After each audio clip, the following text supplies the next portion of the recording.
ಡಿಗ್ರಿಗಳನ್ನು ಕಡಿಮೆ ಮಾಡೋದು ವಿಷಯ ಸೃಜನಶೀಲತೆಗೆ ಅತ್ಯಂತ ಮೂರ್ಖತನದ ಆಲೋಚನೆ ಎಂದು ನನಗನಿಸುತ್ತೆ. ಅವರ ಸರ್ಕಾರದ 10-12 ವರ್ಷಗಳ ನಂತರ ಅದು 200 ಲಕ್ಷ ಕೋಟಿ ತಲುಪಿದೆ. ಇದರಿಂದ ಅವ್ರು ಯಾವುದೇ ನೇರ ಲಾಭವನ್ನು ಕೊಡ್ತಿದಾರಣ? ಏನೂ ಇಲ್ಲ, ಸಂಪೂರ್ಣವಾಗಿ ಏನೂ ಇಲ್ಲ.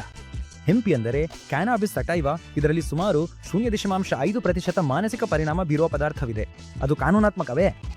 ಇಂದು ಅದು ಸುಮಾರು 40-50 ಲಕ್ಷಗಳವರೆಗೆ ಹೋಗ್ತದೆ. ಹಾಗಾದ್ರೆ ಒಬ್ಬ BDS ಪದವೀಧರನು ತನ್ನದೇ ಸ್ವಂತ ಕ್ಲಿನಿಕ್ ಆರಂಭಿಸಲು 50 ಲಕ್ಷ ರೂಪಾಯಿ ಬೇಕಾಗ್ತದೆ. ಡೆಂಟಿಸ್ಟ್ಗೆ ಹೋಗೋದು ಅದ್ಭುತ ವೃತ್ತಿ. ದಯವಿಟ್ಟು ಹೇಳಿ, ರೂಟ್ ಕೆನಾಲ್ ಕ್ಯಾನ್ಸರ್ಗೆ ಕಾರಣವಾಗುತ್ತದೆಯೇ? ಮಾನ್ಯ ಶ್ರೀ ಸಿದ್ದರಾಮಯ್ಯ ಅವರು ಮಾಡಿರೋ ಯಾವುದೇ ಕ್ರಿಯೆಗಳಲ್ಲಿ ಖಂಡಿತವಾಗಿಯೂ ಯಾವುದೇ ರೀತಿಯ ಅಪರಾಧವಿಲ್ಲ. ನೀವು ಹೇಳೋದ್ ಸಾಲು ಸದಾ ಒಂದೇ ರೀತಿಯಲ್ಲಿರಬೇಕು. ಅದರ್ಥ ಏನೂ ಇಲ್ಲ. ನೀವು 30 ವರ್ಷಗಳ ಹಿಂದೆ ಎಂದಿರಿ, ಇದು ಇಂದು ಏಕೆ ಹೊರಬಂದಿತೋ? ಪೂರ್ಣವಾಗಿ ರಾಜಕೀಯ ಕಾರಣಗಳಿಗಾಗಿ ಮಾತ್ರ. ಜನರು ಕ್ಯಾನಬಿಸ್ಗೆ ಅಡಿಕ್ಟ್ ಆಗಬಹುದೇ? ನೀವು ಹೇಗೆ ಫೈನಾನ್ಸ್ ವಿತ್ ಶಾರನ್ ಅಥವಾ ರಾಜ್ ಶಾಮನಿ ಅಥವಾ ಫಿಲ್ಟರ್ ಕಾಪಿ ಹೀಗಾದ ದೊಡ್ಡ ಹೆಸರುಗಳೊಂದಿಗೆ ಕೆಲಸ ಮಾಡಲು ಅವಕಾಶ ಪಡಿತೀರಿ? ನಾನು ತುಂಬಾ ನೇರವಾಗಿ ಹೇಳ್ತೀನಿ, ಸಾಮಾನ್ಯ ಜನರಿಗೆ ಈಗ ಲೀಗಲ್ ಕ್ಷೇತ್ರದಲ್ಲಿ ತುಂಬಾ ಕಷ್ಟ ಆಗಿದೆ.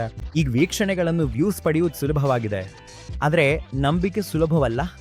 AI ಹೆಚ್ಚಾಗಿ ಬೆಳೀತಾ ಹೋದಂತೆ ವೀಕ್ಷಣೆಗಳನ್ನ ಪಡೆಯುವುದು ಇನ್ನೂ ಸುಲಭವಾಗ್ತದೆ, ಆದರೆ ನಂಬಿಕೆ ಸುಲಭವಾಗದು. ಮಗುವಿನ ಬಾಯಲ್ಲಿ ಈಗ ನಡುಗುತ್ತಿರುವ ಹಲ್ಲನ್ನು ಹಾಗೆಯೇ ಬಿಡಿಸಿ ಮಗುವು ಆರಾಮವಾಗಿ ನಿದ್ರಿಸಲಿ ಎಂದು ಸುಮ್ಮನೆ ಬಿಟ್ಬಿಡಬೇಡಿ.